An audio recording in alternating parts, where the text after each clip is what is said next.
널찍하게 책을 펴놔. 이거 다 펴 옆에다. 또 싸우니까 몇 페이지 펴시오, 몇 페이지 펴시오.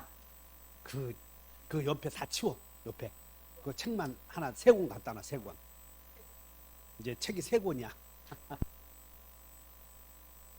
오늘은 혹시 그 7, 8월 달에 하는 문제집도 가져오셨어요? 그것도 고 기출 문제집. 예상 문제집도 있으시냐고. 두 개. 요 핵심 우리가 필수서는 안 볼 거야 오늘은. 오늘 나눠드린 이것만 볼 거예요.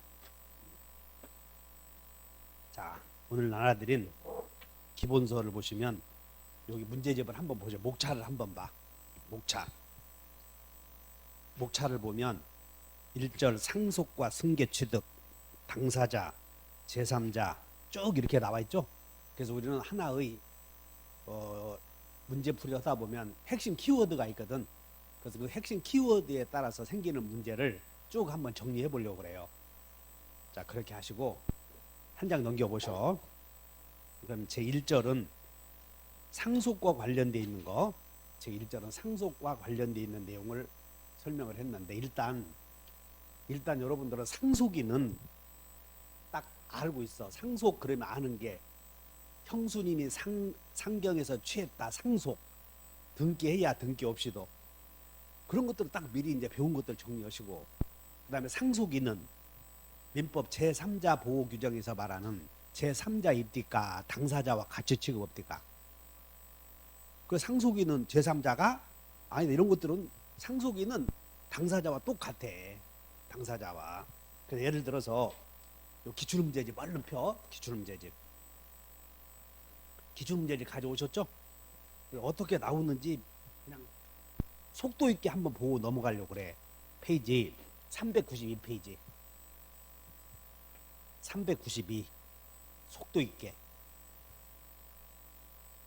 그러면 392페이지 문제를 보면 06번을 보시면 여러분들이 어떻게 시험에 나오는지를 한번 보는 거야. 06번에 부동산 명의신탁과 관련하여 그 등기의 무효로 대항할 수 없는 제3자에 해당하는 자를 모두 골라라 그랬지 지금. 그러니까 여기서 제3자 보호규정의 상속인은 제3자 입디까 아닙니까? 그러니까 기억번 명의수탁자의 상속인 나오죠? 이 사람은 제3자 아니야 그냥. 그러니까 시험이 이렇게 나오니까 상속인은 우리 또 허위표시에서도 배웠잖아. 허위표시에서도 상대 추양, 손양, 인수, 채무자, 일반 채권자는 제3자 아니다 이렇게. 그러니까 머릿속에 상속인 나오면 제3자다, 똑같은 사람이다, 동일인이다 이렇게. 그래서 앞으로 가봐. 2번에 여러분들 문제집 오늘 교재 2번에 1번 상속에 따른 여러 문제에서 상속인은 민법 제3자 보호 규정에서 말하는 제3자야. 제3자가 아니야. 2번에 1번. 응? 2번에 1번 이해하셨어? 그러니까 여러분들은 상속인 나오면 이거 이렇게 하셔야지. 제3자 보호 규정에서 제3자냐 아니냐. 상속인은 이다 아니다. 그러니까 이런 거 쉬운 거니까 빨리 넘어가자고. 2번. 우리 두 번째는 대리에서 요 갑이 을에게 대리권을 준 적이 전혀 없는데 나는 우리 아버지 대리인이다 해서 아버지 이름으로 무권 대리가 이루어져. 그리고 나중에 아버지가 사망해서 무권 대리 상속 나오지? 그 2번은 꼭 시험에 나와. 별표 5개. 무권 대리인이 본인을 단독 상속했다. 이걸 한 문제가 꼭 나오지 않습니까? 그럼 자, 무권 대리인이 본인을 단독 상속했으면 본인의 지위에서 거부한다, 거부 못한다. 그리고 그거 한 문제 꼭 나오니까 외워버려.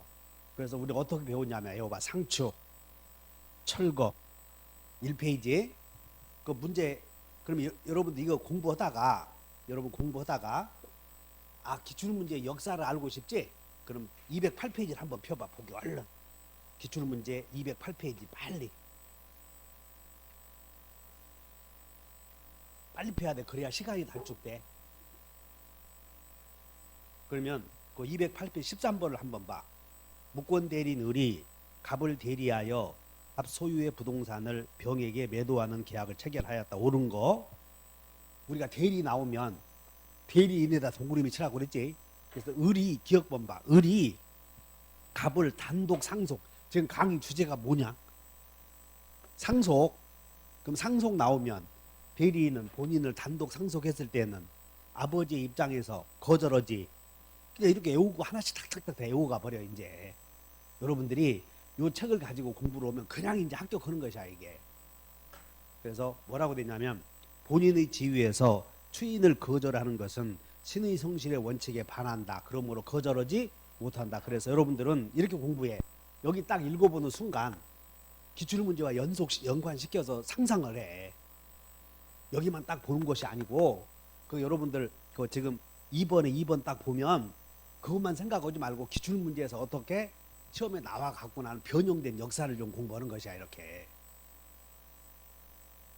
그 다음에 여기 3번 상속에 의한 물권 취득. 맨날 여기 등기해야 되느냐 안 해야 되느냐 한 문제 반드시 나와 안 나와? 반드시 나오잖아. 등기해야 되는지 안 해야 되는지. 의사표시 있으면 등기 있어야, 의사표시 없으면 등기 없어도. 이거 한 문제 꼭 나오는 거야. 그러니까 거기다가 상속에 의한 물권 취득은 등기하여야 등기 없이도 이렇게. 이게 아주 기본적인 것이다 그 말이야. 그 다음에 4번 보면 그냥 거기 4번은 별표 하지 마시고 이제 여기 점유권에서 요거야.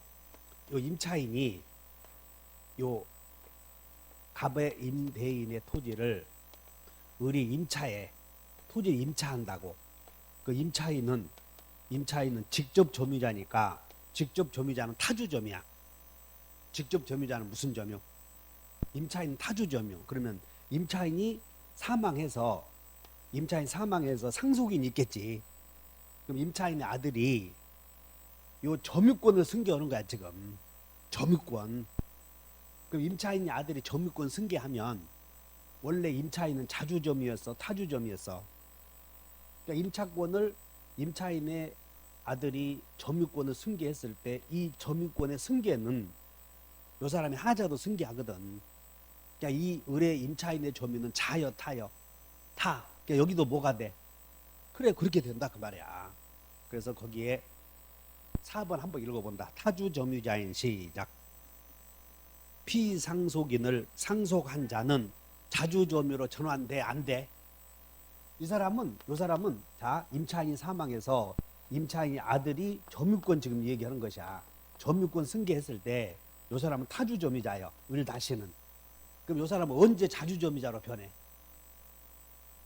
자 이거 봐. 타에서 자가 된다. 매수. 이제 갑으로부터 토지를 매수하거나 횡령해야 자주점유자로 전환되는 거지. 요걸 승계했다고 해서 자주점유로 전환되는 것은 아니지. 그래서 얼른 밑줄 그으셔. 자주점유로의 전환. 자주점유로의 전환 밑줄 그으시고 매수 또 횡령 이렇게 공부해 가는 거야. 자주점유로의 여기다가 타주점유자가 자주점유로의 전환 거는 매수 횡령.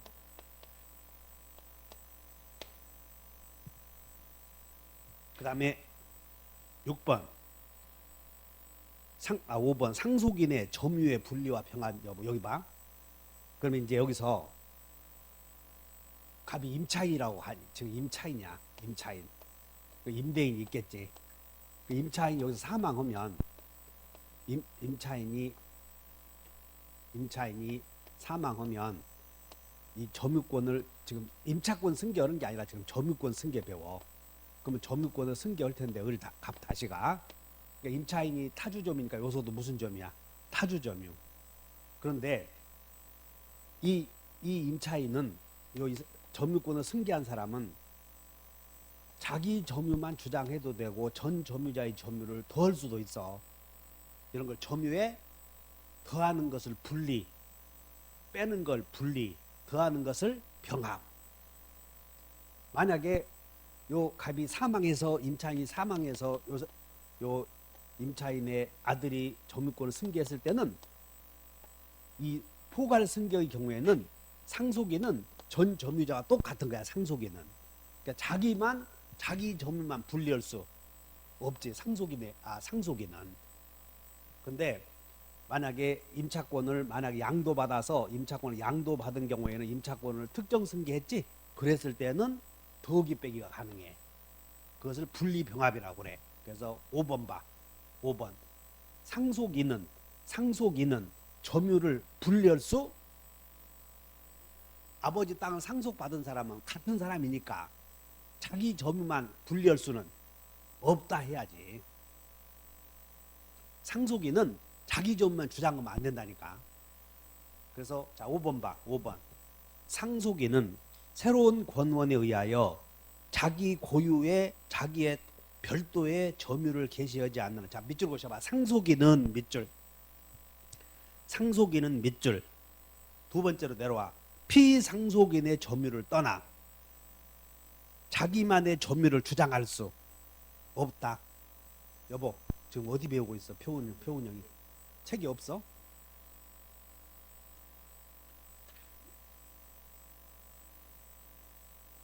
같이 봐. 저기 와서 앉아서 일단 저 옆에 요 순이의 옆에가 지금 자시한다. 상속이 이거 봐. 상속인은 죽은 사람을 피라고 그래. 피. 상속인은 피와 같아 달라. 같으니까 상속인은 같다 생각해. 포괄성계이니까. 아버지를 상속받은 사람은 아버지와 같아 달라. 같으니까 아버지의 점유만 분리시켜서 자기만 따로 주장할 수는, 상속이니까 그렇게 생각을 해. 상속인은 같은 사람이라니까 지금. 그래서 5번. 상속인과 그러면 피상속인은 어떤 차이가 있냐면, 피상속인은 죽은 사람이야. 그냥 1인칭 중심으로. 상속인은 현재 상속받은 사람. 피상속인은 죽은 사람. 죽은 사람은 피 흘리고 죽어, 피 안 흘리고 죽어. 또 그 유튜브 보니까 그렇게 가르치는 사람도 있더라고. 피상속인은 피 흘리고 죽었으니까 죽은 사람이다 이렇게. 그 오직 했으면 그렇게 가르치냐고. 괜찮아? 난 진짜 그런 거 강의하려거든. 죽고 싶어. 그렇게 하고 싶은 수준 낮아서. 중개사를 알기를 말이야. 그것이. 그래서 5번까지 왔나? 네. 그 다음에 6번. 점유권의 포괄승계. 이거 봐. 그럼 아버지가 사망해서 요 상속인이 점유권을 상속받는 경우를 포괄승계라고 그래. 그럼 상속받는 경우는 아버지가 사망하면 승계해, 알아야 승계해. 그러니까 여러분들 우리 시험 알아야 하면 틀려. 알아야 하면. 6번에다가 점유권에 여러분 포괄승계가 상속이다. 포괄승계가 뭐? 상속. 그래서 점유권의 포괄승계. 피상속인의 사망 사실을 알아야 알지 못해도 간단하게 하는 거고. 자, 그 다음에 7번은 별표를 내. 7번은 왜냐하면 공유는 한 문제 나오니까. 공유. 그러면 이제 자 공유자 갑이 5분의 1, 2분의 1 갖고 있는 공유자가 상속인 없이 사망하거나 공유자 한 사람이 지분을 포기해. 상속인 두고 상속인 없이 사망하거나 지분을 포기하면 요 갑의 2분의 1의 지분은 다른 공유자에게 귀속이 되어버려. 국가로 안 가고. 그래서 공유자 한 사람이 상속인 없이 사망하거나 지분을 포기하면 그 사람의 지분은 국가에 귀속이 돼, 다른 공유자에게 귀속이 돼. 다른 공유자에게 넘어가는데, 이때 다른 공유자에게 넘어가는 방법이 거기다 밑줄 그으셔. 지분 비율로. 이렇게 메모쳐. 지분 비율로. 자, 공유자 한 사람이 죽으면 상속이 돼, 다른 공유자에게 넘어가. 근데 다른 공유자에게 넘어갈 때는 균등하게 지분 비율로. 거기다가 이제 8번은 별표 해놔야 돼. 그리고 거기다 페이지 메모해. 페이지 8번에다가 페이지. 이제 우리 기출문제 한번 보자는 거야. 271페이지. 자, 빨리 넘어와. 기출문제 271페이지.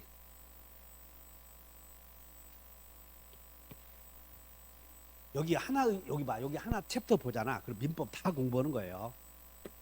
자, 271페이지 19번. 갑을병은 X 토지를 각 2분의 1, 4분의 1, 4분의 1의 지분으로 공유하고 있다. 옳은 거. 1번. 을이 X 토지에 대하여 지분을 포기했다. 밑줄 그으셔. 지분을 포기했다. 그러면 지분을 포기하거나 상속인 없이 죽으면, 자, 잘 봐. 포기한 을의 지분은 나머지 공유자에게 비율로 귀속이 되지. 나머지 공유자에게 귀속이 되는데 균등하게야 지분 비율이야. 이런 것들이 함정이구나 탁 보는 거야 이제. 아, 균등 밑줄 것이고, 그래 균등하게 하는 게 아니라 지분 비율로 귀속이 되는구나 이렇게 탁 밑줄 긋는 거라고. 연습. 그 다음에 8번 가. 8번 이제 문제집을 아니 빨리 돌아와. 여기 봐. 이 501호 이제 이거 집합 건물인데 여기는 8번에다가 이제 별표 하나를 내. 8번에다가 501호를 소유하고 있는 갑이, 요 전유 부분을 소유하고 있는 갑이, 여기에 전유 부분을 소유하고 있는 갑은 대지에 대해서 대지 사용권, 그리고 분리 처분할 수 없다고 등기돼 있으면 이걸 대지권 등기라고 그래. 대지권 등기. 그럼 자, 여기가 이제 갑이 이 토지를 공유하고 있어. 대지 공유자, 이제 대지 공유자가 돼. 갑이 대지 공유자가 돼. 대지 공유자가 보통 공유자가 아니야. 여기는 공유자가 상속인 없이 사망, 여기 오고, 대지 공유자가 상속인 없이 사망한 것도 효력이 달라. 그래서 대지 공유자 갑이 상속인 없이 죽으면 보통의 공유는 다른 공유자에게 간다고 하지 않았어. 지분 비율로. 그러면 대지 공유자 한 사람이 죽으면 이 사람의 지분도 다른 공유자에게 지분의 비율로 귀속되는 게 아니야. 여기는 아니고 국가로 가. 이유는 여기 봐. 이 갑의 대지 공유자의 지분은 갑의 전유 부분과 운명을 같이 하거든. 그러니까 잘 들어야 돼. 대지 공유자 한 사람이 상속인 없이 사망했다는 얘기는 전유 부분에 대한 소유권도 없어졌다는 것이야. 대지 공유자 한 사람이 상속인 없이 사망했다는 얘기는 전유 부분 소유자가 상속인 없이 사망했다는 것과 같아. 여기까지 접수가 돼? 그럼 전유 부분 소유자가, 아파트 한 채 소유자가 상속인 없이 죽으면 그 사람의 지분은 어디로, 그 사람 소유권은 어디로 가? 국가로 가지. 그러면 이 대지 사용권은 전유 부분과 운명을 같이 한다고 그러지 않았어? 그러니까 여기는 국가로 가고 여기는 다른 공유자에게 귀속이 되면 말이 돼, 안 돼? 그 차이가 있으니까 주의하시라 이 말이야. 대지 공유자 한 사람이 대지 공유자야. 보통의 공유하고 달라. 대지 공유자 한 사람이 상속인 없이 사망하면 그 사람의 지분은 다른 공유자에게 귀속이 된다. 국가로 간다. 그래서 거기에 8번 봐. 그러니까 7번과 8번을 비교하시는 것이야. 대지 공유자 한 사람이 상속인 없이 사망하면 사망자의 지분은 다른 공유자에게 지분의 비율대로 귀속되는 것이 아니다. 그럼 귀속이 안 되면 어떡하라고 그랬냐? 그러면 그렇게 써놓으면 돼. 오늘 국고로 귀속된다 그랬어. 국고로 귀속. 국고가 된다. 국고가 뭐냐면 국가 재산. 이렇게 쓰면 돼. 국고가 된다. 여기는 국고가 된다. 이렇게. 그 다음에 시험에 여기서 이제 두 번째로 별표 5개가 합유. 9번. 합유. 여러분들, 합유는 공동 소유에서 동업자들이 소유하는 형태를 합유라고 그랬지. 동업. 갑과 을이 이 땅을 하나 샀는데 갑과 을이 이 땅을 공동으로 소유하는데 공유가 아니고 합유야. 합유. 합유는 외워본다. 조합체. 조합체는 동업자의 모임을 조합체라고 그래. 그러니까 갑과 을이 동업하려고 땅을 사놨다고. 응? 동업은 아무나 해. 형제간도 않잖아. 동업은 형제간도 동업을 안 해. 그러니까 동업하려거든. 교회 다니는 사람하고는 회 안 해. 더 안 해. 더. 그래서 동업자들은 인간성이 다 파악이 돼야 돼. 그래서 갑과 을이 동업하다가 을이 죽었다고. 그럼 조합원의 동업자의 지위가 상속이 되면 말이 돼, 안 돼? 안 돼. 그래서 합유자의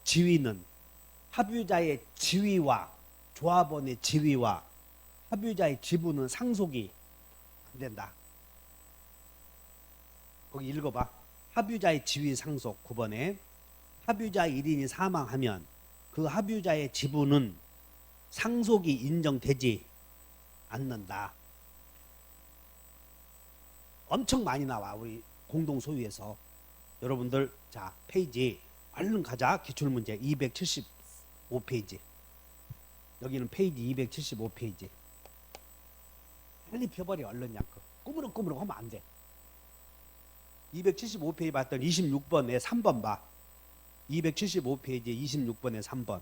26번 봤더니 민법상 제목이 합의에 관한 설명으로 틀린 것을 골라라 이렇게 나왔지. 합의 나오면 상속 보는 거야. 보면 3번 봐. 3번. 합의자 1인이 사망하면 그자의 상속인이 합의자의 지위를 승계한다. 맞아 틀려. 어떻게 동업자의 지위를 승계하냐고. 그리고 지위도 승계 안 되고 지분도 승계 안 돼. 그러니까 합의 보면 합의자의 지위와 지분을 따로 생각해 줘야 돼.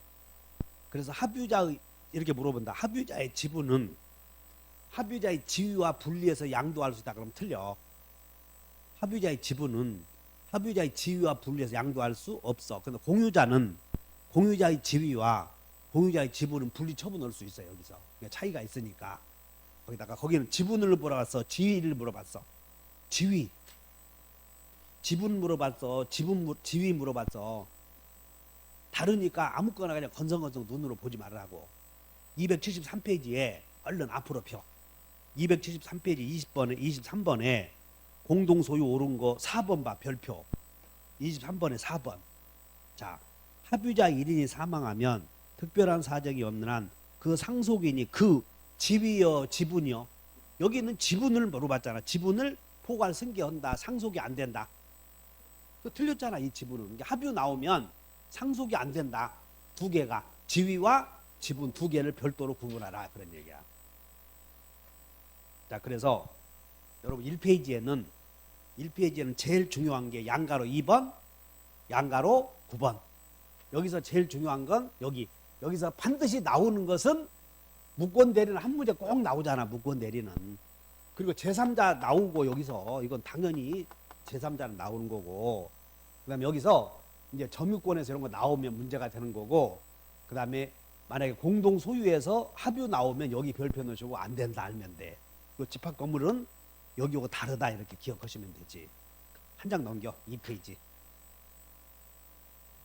이제 주택 임차인이 거기는 과거에 나왔던 내용들이야. 주택 임차인이 상속인 없이 사망했다. 여기서 봐. 이 갑의 주거용 건물을 갑의 소유인데 을이 임차인이야. 임차인. 그런데 주택 임차인이 여기서 상속인이 갑이 소유하는 건물이 임차인인데 임차인이 상속인과 어머니가 상속이냐. 그 다음에 사실혼 배우자. 상속인과 사실혼 배우자가 같이 살다가 임차인이 죽어버렸다고. 그러면 사실혼 배우자는 법률상 상속인이 아니기 때문에 임차권을 승계 못해. 임차권을. 그냥 나가야 돼. 나가지 말아야 돼. 나가야지. 그런데 여러분들 상속인이란 거는, 자, 상속인이란 다 직계, 비속, 요거는 그냥 상속으로 달아나 알고 있어. 직계 존속, 2촌 이내의 친족, 4촌 이내의 친족 이렇게 돼 있어. 그럼 요 사람들은 상속인이 되는 게 아니고, 내가 만약에 내가 죽으면, 나를 중심으로 해서 내가 죽으면 나의 아버지 계시지? 나의 자식 계시잖아? 그러면 자식이 비속이 상속인이니까 존속은 상속권이 없는 자야. 그러니까 이게 있으면 여기는 개털이요. 없으면 이렇게 가. 없으면 이렇게 가. 그러니까 이건 상속받을 자격이지 상속권이 있는 것은 아니고, 직계 비속이 있으면 아버지가 상속받지 못해. 알아들었나? 그러면 직계 비속이 없으면 이촌과 직계 존속이 있으면 누가 받아? 나하고 형님하고 나 그 다음에 여기 나 아버지 동무 형님 내가 죽었다고 누가 상속받아? 아버지가 상속받는 거지 형님이 상속받는 게 아니야. 이해 갔나? 이게 상속의 순이라고. 부인은 직계 존비속과 같은 순이야. 부인은 부인이 있으면 여기가 같은 순위, 그리고 여기와 같은 순위. 이해 가셨지? 그럼 여기서 이제 그냥 들어봐. 갑의 아들이 군대가 있어. 아들이. 갑의 아들이 군대가 있는데 여기는 어머니가 여기 계셔. 어머니. 어머니가 계셔서 을이 죽어버리면 상속이 있는 아들 아니야.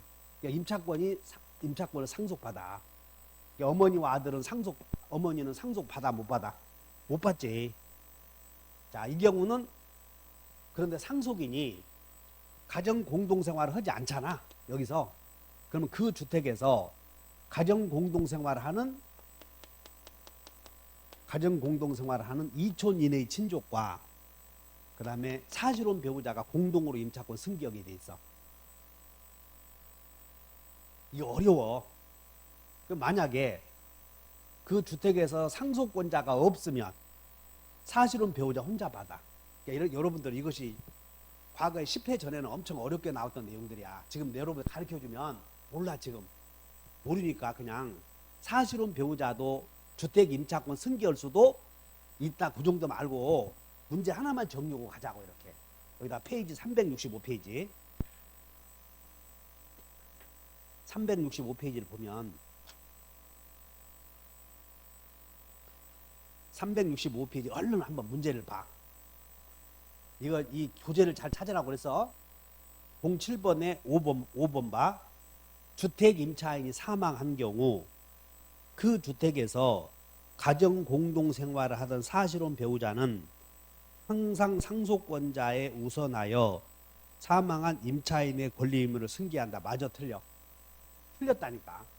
상속권자가 있으면 상속권자가 승계하는 거고, 상속권자가 없으면 사실혼 배우자가 임차권 승계해. 그 차이 하나 기억하셔. 이거 엄청 어려운 내용이야. 여러분 이거 가르쳐주면 머리 엄청 어긋나. 그냥 이렇게 하셔. 봐봐. 수험생 여러분, 여기 임차인이 어머니와 사실혼 배우자와 함께 살고 있어. 아들도 없어. 근데 사망했다고. 그러면 임차권 누가 승계해? 공동이야? 혼자야? 상속권자 혼자 승계해. 여기. 그러니까 이런 경우는 요 임차인이 사실혼 배우자 남편이 굴렁굴렁하면 빨리 어머니를 요양병원으로 보내야 돼. 그래야 임차권 승계하니까. 그래서 그런데 만약에 아들이 있어. 군대 간 아들이. 그럼 이 사람은 상속권자야. 이 경우는 공동으로 승계해. 사실혼 배우자 이촌 이내의 친족이 공동 승계하고, 이 경우 상속권자가 있잖아. 여기는 상속권자가 안에 있지. 그 사람 혼자 승계해. 여기는 상속권자가 밖에 있었지. 그럼 이촌 이내의 친족과 사실혼 배우자. 법에 그렇게 쓰여 있으니까. 상속권자가 가정 공동생활을 하고 있냐 안 하냐에 따라서, 만약에 이런 경우는 임차인 사망하면 군대가 있는 자식 혼자 승계해. 혼자. 그런데 상속권자가 밖에 있는데 사실혼 배우자 혼자 있지? 그럼 혼자. 어머니와 같이 살지? 그럼 공동. 근데 이제 어머니가 상속권자야. 그럼 어머니 혼자. 상속권자 혼자. 그럼 없으면 사실혼 배우자 이렇게 알면 돼. 그러니까 이거 갖고 오래전에 나왔던 문제니까 그냥 이런 것들로 나왔구나 그 정도만 알고 가지. 지금 여기에서 여러분들 설득시키기가 다 틀려. 이거 다 틀리니까 그냥 이런 정도만 알고 가라고. 자, 이 정도 해놓고 그 다음에 11번 여기 상속도 포기할 수 있나요? 있지. 어디다 포기해? 이 상속의 포기는 여기다 메모해. 상대방 없는 단독행위야. 상속의 포기는. 상속의 포기는 상대방 있는 없는. 여기는 상대방 없는. 그리고 여러분들은 여기다가 상속의 포기는 가족법상 행위지. 상속은 가족법에서 나오잖아. 그래서 이렇게 배웠지. 동철인의 가족에는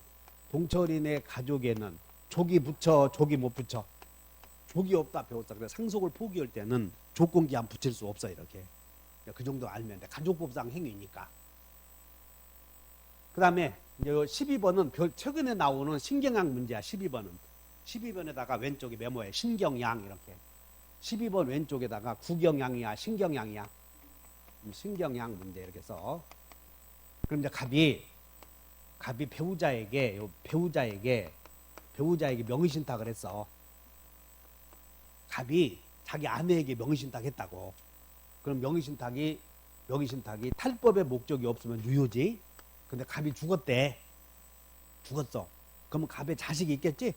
상속인이 명의신탁자의 지위를 승계한다 알면 돼. 그래서 그거까지 밑줄 그셔. 자, 배우자 재산의 명의신탁. 끝에 봐. 끝에 사망한 배우자의 상속인과의 관계에서 여전히 유효하게 존속한다. 밑줄 그시면 돼.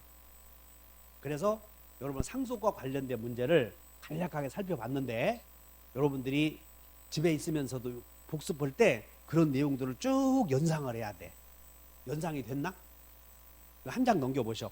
그러면 상속과 관련되어서 문제 보면 최근에 나온 문제들이 또 다 정리되어 있어. 거기에. 그래서 5페이지 보면 여기 이제 우리 기출문제지 말고 5페이지 뭐 문제 8번 봐 뒤에. 자, 부부 사이의 유효하게 성립한 명의신탁은 배우자 일방에 이제 지금 포인트가 사망이다 동그라미 쳐.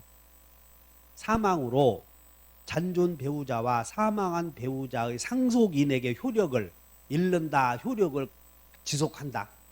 지금 그 내용이야. 상속을 물어봤다. 상속. 이게 신경향 문제이고 우리 시험에서 안 나온 문제야. 이게 감정평가사 문제라고 해서 예상 문제. 그 다음에 이제 2페이지로 가서 이제 특정 승계, 이제 포괄 승계에 대해서 배웠고 특정 승계에 대해서 배웠어. 그럼 자 1번 여러분들 1번 3번에 1번 취소권도 양도할 수 있냐고. 그러니까 취소권의 양수인이 특정 승계이냐. 밑줄을 그셔봐. 취소권의 특정 승계에다가 이게 뭐냐면 취소권의 특정 승계가 취소권의 양도라고. 양도.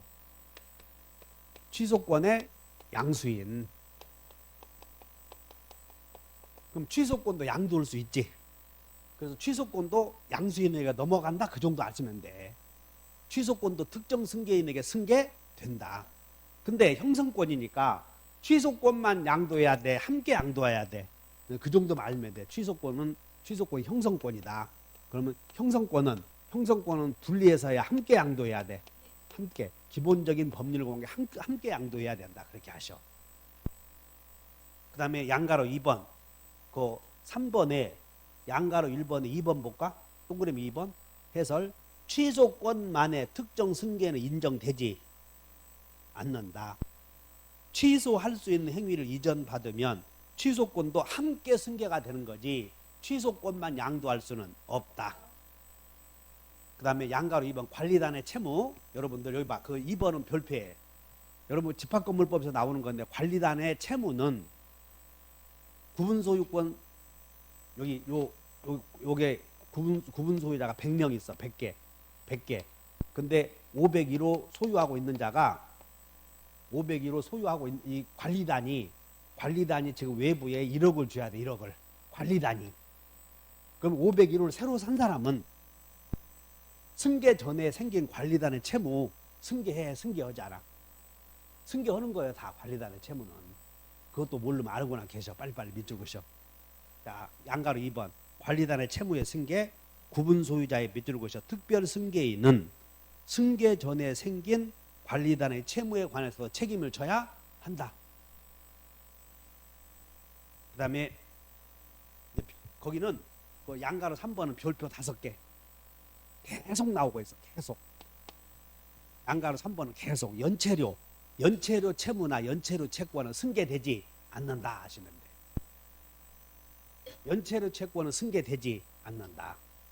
그럼 여기서 어디서 나오냐면 두 군데서. 자, 여기 임차인 임대차 계약을 체결했는데 임차인이 연체료를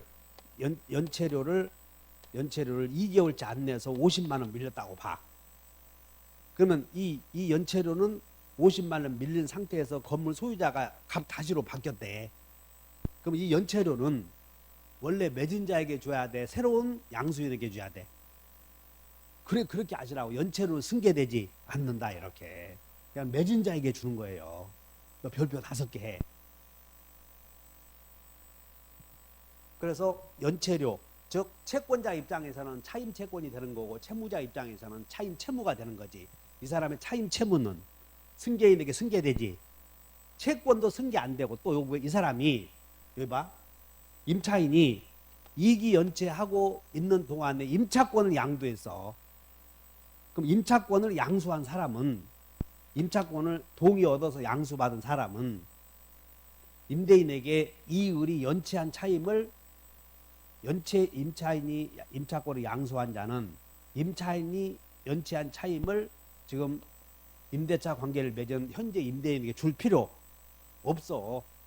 이 사람도 양도 안 받고 승계 안 받고 건물을 산 사람도 차임 채권을 승계하지 않아. 갑의 입장에서는 연체료 채권, 을의 입장에서는 연체료 채무 승계되지. 하나만 승계되는 게 아니고 채무도 승계 안 된다. 채권도 승계 안 된다. 이렇게 두 개를 동시에 기억해. 기억하시겠어? 그래서 그거 별표 해놓으시고 자 연체 차임 채권의 승계 여부. 자 여기서 이 사람이 연체하고 있는 동안에 건물 소유자가 달라져. 그러면 건물 소유자가 달라졌을 때 새로운 건물 소유자는 구 건물 소유자가 받을 차임을 나에게 주시할 수 없어. 없다고 써놨잖아. 임대인의 지위가 양수인에게 승계되는 경우 이미 발생한 연체 차임 채권은 따로 채권 양도의 요건을 갖추지 않는 한 승계되지 않으며 이 사람 임차권을 양수한 자도 똑같아.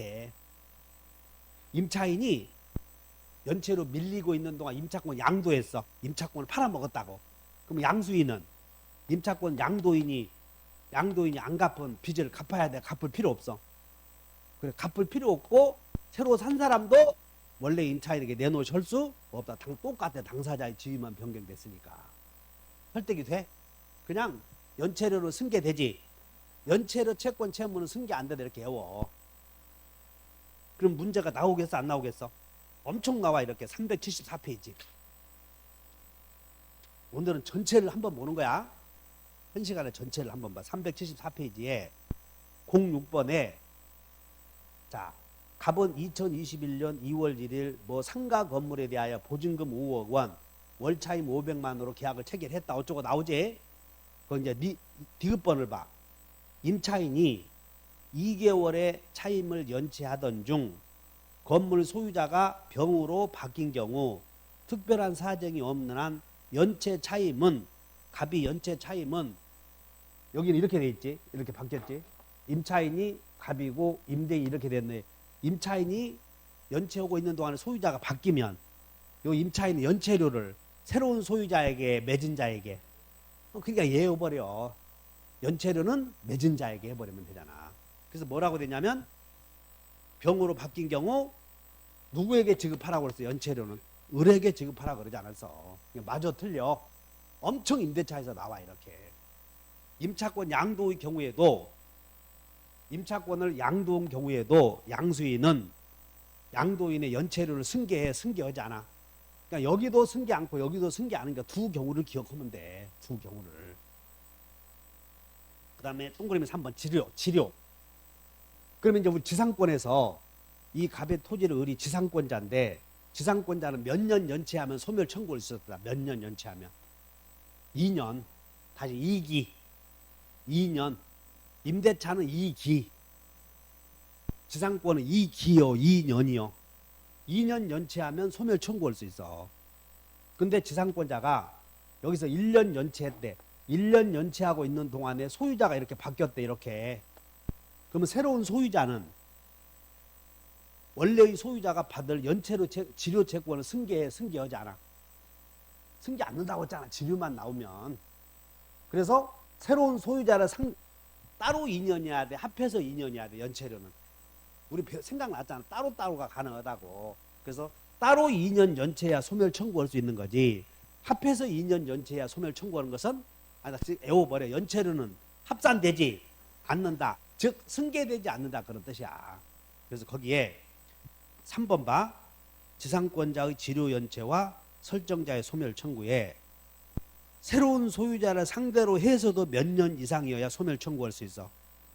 즉 지료 연체 채권은 당연히 승계되는 것은 아니다. 이렇게 잘 기억하시면 돼. 그 다음 양가로 4번에 별표 5개.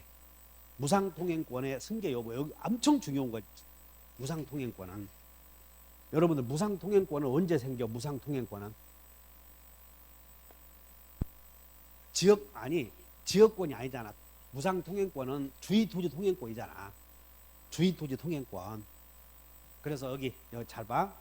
설명해 줄 테니까. 갑이 토지 소유자이고 을이 토지 소유자인데 여기가 공공도로야. 공공도로, 공로. 유식하게 한번 써볼게, 한문으로. 공로인데 갑이 공로로 출입하기 위해서 막혀있기 때문에 을의 토지를 경유해야 돼. 그래서 이장님에게 물어보니까 야, 을이 길을 안 열어준대. 이장님에게 물어보니까 가서 뭐라 하면 죽여? 죽이라고 그래. 소재기하라고 그래. 소재기하라고 그러면 판사가 을에게 피해가 가장 적은 곳을 골라서 다니라고 한 것이 주의토지 통행권이야. 우리는 민법에서는 남의 땅을 보기만 해도 돈 내라고 그랬지? 남의 땅 쳐다보기만 해도 돈 내야 돼. 그래서 이 주의토지 통행권을 주의토지 통행권 인정되었을 때 갑이 여기를 지나다닐 때는 공짜로 다녀야 돼? 유상으로 다녀야 돼? 유상으로 다녀야 지금 우리 지료 배우잖아, 지료. 그런데 여기 봐. 이제 을의 입장으로 와봐. 저 갑은 여기 있고 여기는 을에 있는데 공로인데 을의 토지가 이렇게 분할이 되다 보니까 분할. 요 을로부터 이 토지를 분할받은 병은 요 땅을 다닐 때 외워본다. 공짜. 이게 무상통행권이야. 자, 이거 봐. 분할. 일부 양도. 무상통행권. 그러면 이 병은 이 땅을 무상으로 다닐 수 있는데 잘 봐. 병으로부터 토지를 산 A, B 다 공짜로 쓰면 땅이요 걸레요. 그 얘기 생각나 혹시? 그런 거라도 좀 생각나라. 사람 무식하다고만 하지 말고 나한테. 그래서 이렇게 무상통행권으로부터 토지를 산 사람이 다 무상으로 다녀버리면 문제가 생기지. 그래서 이 무상통행권은 직접 분할해준 자와 분할받은 자 사이에만 적용되는 거고, 지금 특정승계 공부하지? 특정승계 안 된다 이렇게 외우라고 이렇게 별표를 해. 그래서 거기다가 양가로 4번. 무상통행권은 언제 생기냐면 동그라미 밑쳐 분할, 일부 양도 이렇게 밑줄을 그어야 돼. 분할, 일부 양. 머릿속에 상상하고 있어야 돼. 을의 토지를 분할했더니 공짜다. 이 땅을 양도받았더니 양수인은 공짜다.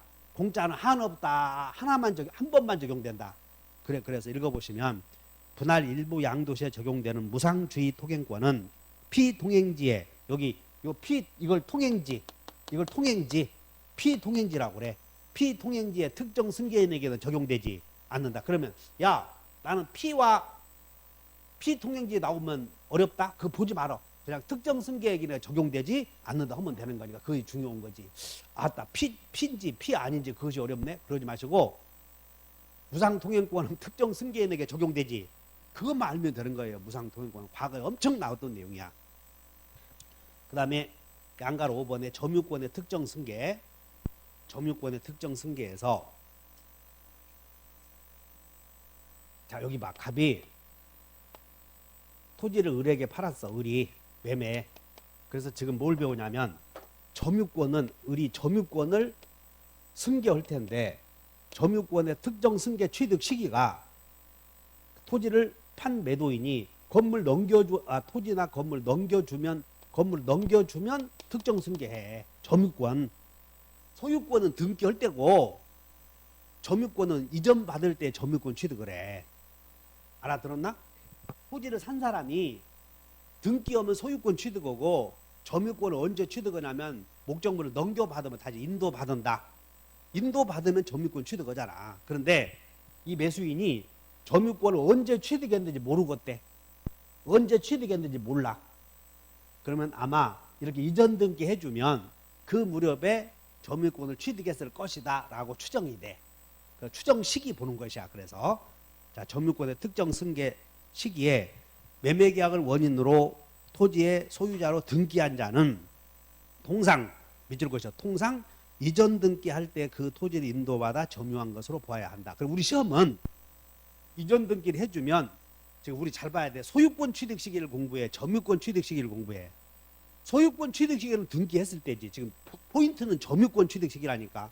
그럼 어떻게 나오냐면 보존 등기가 되면 그 무렵에 점유권을 승계한 것으로 볼 수 있다. 그럼 틀려 이렇게. 그러니까 여러분 이론서에 다 있어. 지금 쳐다보면 또 머리 아프니까 이것만 보자고. 그러니까는 이전 등기에다 몇 줄 것이고 빨리 가만히 있지 마시고 보존 등기와 구별 이렇게 써야 돼. 뭐와 구별해야 돼? 보존 등기. 그 다음에 동그라미 2번에 점유권의 특정 승계를 했을 때는 동그라미 쳐 분리, 병합, 허용된다. 그 다음에 특정 승계인은 자기 점유만 주장할 수도 있고 병합이 되니까 더우거든. 전 점유자의 점유를 더할 수도 있다. 이거는 3번에다가는 뭐라고 쓰냐면 2번에다가는 동그라미 2번은 어디서 나오냐면 점유취득시에서 나와. 점유취득시에서.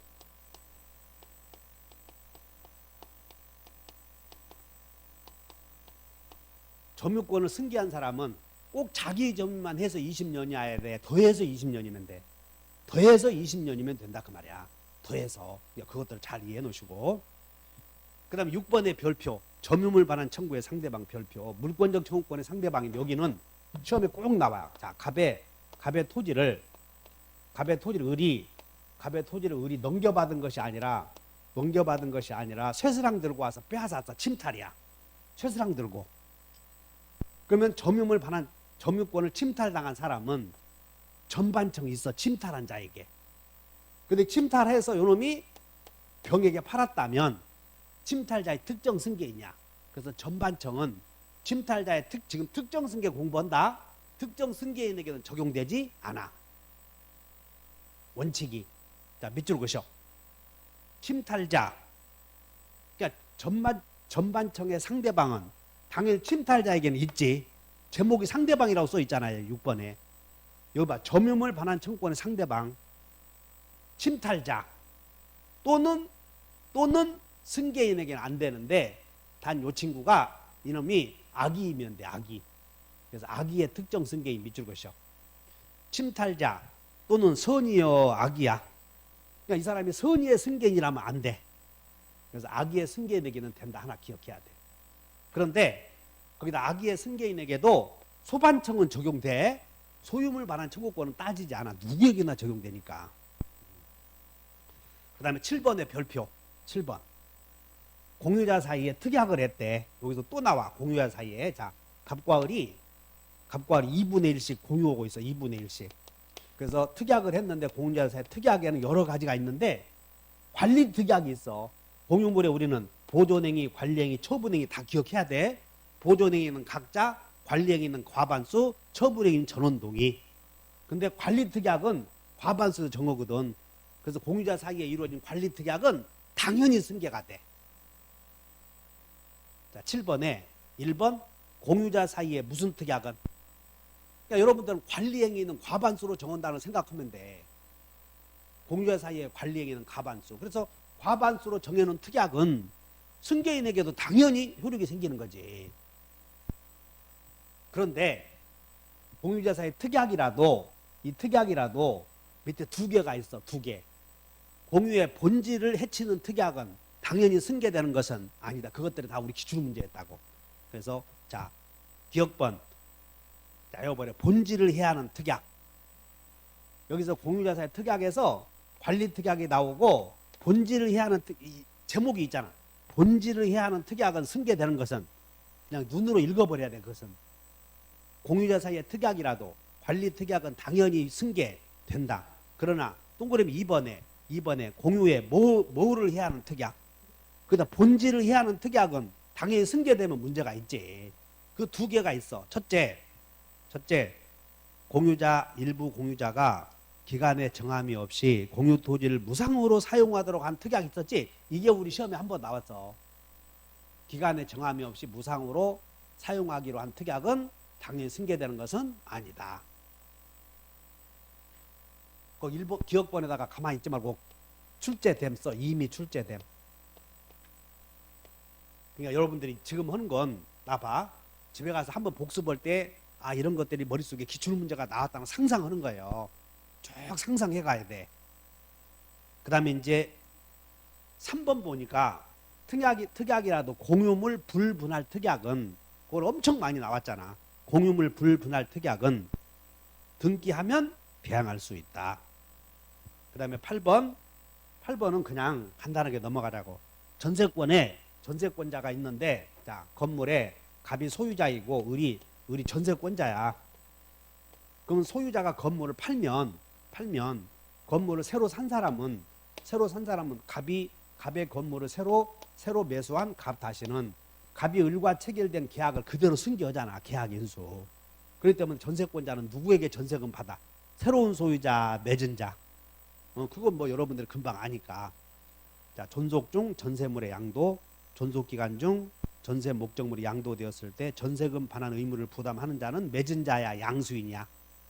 거기다가 8번에다가 이렇게 써놓으면 돼. 계약인수 이렇게 써. 8번에다가 계약인수, 전세물의 양도는 계약인수가 되고, 여기서 계약인수가 되는데 우리가 이것을 어째서 알아야 되냐면, 여기 상대취양 손양 인수 생각나냐? 인수. 계약인수인은 제3자가 아니다 그 말이야. 여기서 계약인수인은 제3자여 당사자와 같아. 당사자와 같은 건 제3자가 아니다 그런 얘기야. 그 다음에 9번에다 별표. 승역지 소유자의 의무 승계. 갑의 토지가 있고 을의 토지가 있고 여기가 저수지인데, 저수지에서 물을 끌어다 쓰려거든. 갑이 요 땅을 지나가야 돼. 그래서 요걸 서비스를 요하는 땅을 요역지, 서비스를 제공하는 땅을 승역지라고 그래. 근데 저수지에서 물을 끌어오는데 갑이 수로를 만들 때 을도 그 비용을 좀 부담한대. 지도 부담하기로 했어. 승역지 소유자가 비용을 부담하기로 했다고. 특약을 맺었지. 근데 그 후에 을이 땅을 팔았대. 그러면 승역지를 산 사람은 요역지 소유자 맺은 특약에 의해서 지료를 부담하기로 했다면 비용을 당연히 그 사람도 승계해야 돼, 안 해야 돼? 안 하기에는 허라고 그랬잖아 거기다가.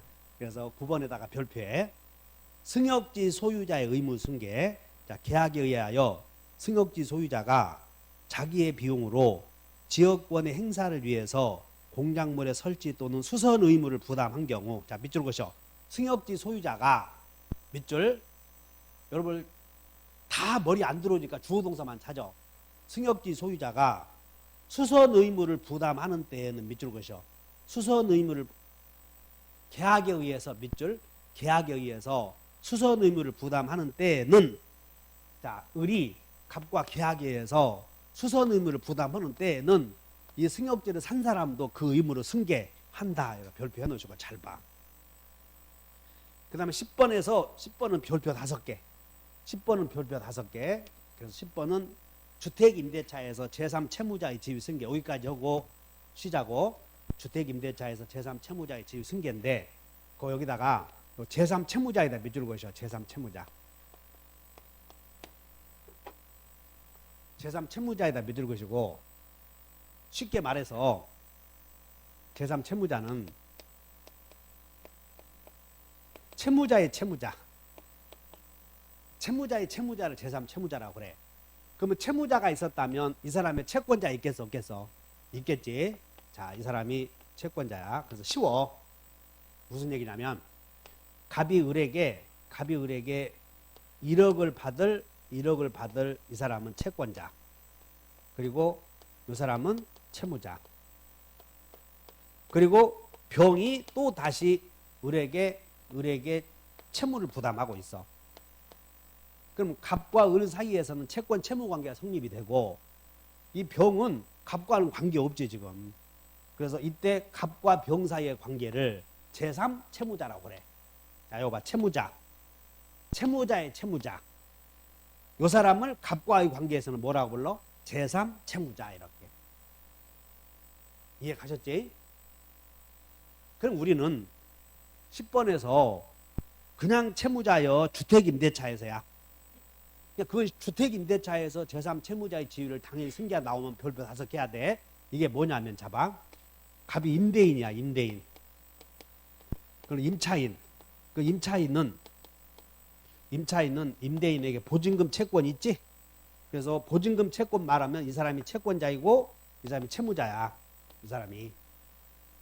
그런데 여기서 임차인이 A에게 A에게 돈을 1억을 줘야 돼. 그럼 여기서 이렇게 나오면 이 사람은 채권자, 이 사람은 채무자. 갑은 A의 채무자의 채무자지? 이 사람이 제3 채무자예요. 그것도 구별이 안 돼서 고개 까웃까도 하면 안 된다? 임차인이 보증금 받으면 다른 사람을 갚아야 된다니까. 그러니까 임차인의 채권자만 놓고 봐. 그럼 임차인은 채무자, 이 사람은 임차인의 채권자. 근데 임대인은 임차인에게 보증금 줘야 되잖아. 그러니까 이 임대인은 임차인의 채무자, 다시 채무자, 채권자. 그럼 이 사람이 봤을 때는 이 사람이 제3 채무자예요. 오케이? 네, 개념은 들어왔지? 그런데 임대차 존속 중 여기서 임대차가 종료되면 임대인은 보증금을 을에게 줘야 돼. 그러면 보증금을 임대인도 받으면 이제 을은 A에게 줘야 되는데, 임차인 요 친구가 보증금 받으면 채권자에게 주지 않고 마늘밭에 숨길 수가 있어. 숨겨. 그렇기 때문에 A는 보증금 주기를 기다려야 돼. 가운데서 지가 찜해야 돼. 이게 가압류라고 그래. 압류, 가압류. 그럼 여기서 이제 이렇게 소송을 제기해서 A가 갑을 상대로 소송을 제기해. A가 갑아, 그 기간이 만료되면 그 보증금을 나에게 줘라. 그럼 소송에 의해서 이 사람을 전부명령 채권자 또는 압류 채권자라고 그래. 그러면 임대차가 종료되면 갑은 그 보증금을 을에게 줘야 돼, A에게 줘야 돼. 이렇게 줘야지 판결이 떨어졌으니까. 그런데 존속 중에 건물이 갑 다시에게 팔렸다 그 말이야. 그럼 이 사람이 제3 채무자였지? 그럼 이 건물을 산 사람도 임대인의 지위를 승계해야 안 해. 우리는 임대차에서 임차주택의 양수인이 임대인의 지위를 당연히 승계한다. 계약력 갖추었을 때. 그렇기 때문에 임차 건물의 양수인은 임차인이 채권자의 채무자, 제3 채무자였지? 당연히 제3 채무자의 지위를 승계해야 안 해. 그거야 지금 그거. 이제 개념은 들어왔지? 그래서 한번 읽어보자. 주택 임차인 을이 보증금을 지급하고 계약력을 갖춘 후 임대인 갑이 그 주택의 소유권을 양도했을 때 양도 전 보증금 채권이 가압류된 경우 양수인은 제3 채무자의 지위를 당연히 승계한다. 자, 363페이지를 한번 보자.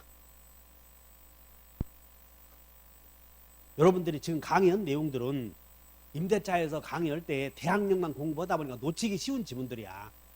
그러니까 따로 또 잘못 왔다 하지 말고 맨날 표정이 후회하는 표정 짓지 말고 이제 나의 단점을 비로소 내가 단점이 뭔지 확인하는 과정이라고 생각을 해. 363페이지에 찾았나? 04번에 임차인 을이 보증금을 지급하고 대항요건을 갖춘 후 임대인 갑이 그 주택의 소유권을 병에게 양도하였다. 틀린 거. 3번 봐. 임차주택 양도 전 보증금 채권이 가압류된 경우 임차물의 양수인은 제3 채무자의 지위를 승계. 그럼 이제 여러분들이 나 봐. 이렇게 공부해 놓으면 에이씨 제3 채무자가 누구냐 물어보면 옆에 있는 사람들에게 설명은 못 하겠지만 임차물의 양수인은 당연히 제3 채무자의 지위를 승계하는구나 하고 눈으로 익혀놓으면 시험 나오면 맞힐 거 아니냐. 그것이 시험 공부에서 오늘 초점이야, 포인트. 그러면 주택임대차 강의할 때는 임차주택의 양수인은 임대인의 지위를 승계한 것으로 본다. 이 정도로 끝내버리고 이걸 설명해 줘도 여러분들이 그때 어리버리해서 잘 못 알아들어. 그래서 테마 하나를 잡고 했더니 어쨌든 아는 것은 같아 안 같아? 그래, 아는 것 같다. 이것이 특강의 이런 메리트야, 메리트. 자, 여기까지 한 거요. 주택임대차에서 제3 채무자의 지위 승계. 자, 쉬었다 합시다.